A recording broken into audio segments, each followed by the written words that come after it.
आम्ही आता Burdi police station येथे सत्ता सैनिक दलाच्या वतीने उपस्थित आहोत। इथे उपस्थित होण्याचं कारण असं आहे की संविधान चौक या ठिकाणी एक व्हीलचेअरवरती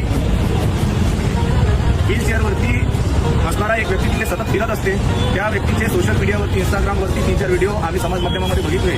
तो व्यक्ती पाय त्याचे नाही आहे, व्हीलचेअर आहे, याचा फायदा घेत डॉक्टर बाबासाहेब आंबेडकर यांच्याविषयी, त्यांच्या आईवडिलांविषयी व एकंदरीत बौद्ध समाजाविषयी आक्षेपार्ह जातीय तेढ निर्माण करणारे वक्तव्य सोशल मीडियाच्या माध्यमातून आम्हाला बघायला मिळाले। त्याची आम्ही समता सैनिक दलाच्या वतीने त्वरित दखल घेत आज सीतार्डी बर्डी पोलीस स्टेशन येथे त्याच्या विरोधात तक्रार दाखल केलेली आहे। तरी सर्व आंबेडकरी समाजाला असे आवाहन आहे की हा व्यक्ती जिथे कुठे आपल्या संविधान चौकामध्ये दिसल्यास त्याला आपण इग्नोर करा, शक्यतो त्याचे व्हिडिओज काढू नका आणि काही वाटल्यास त्याच्या विरुद्ध तिथे पोलीस चौकी त्या ठिकाणी त्याच्या विरुद्ध आपण त्याच्यावर कारवाई करायची, तक्रार करा।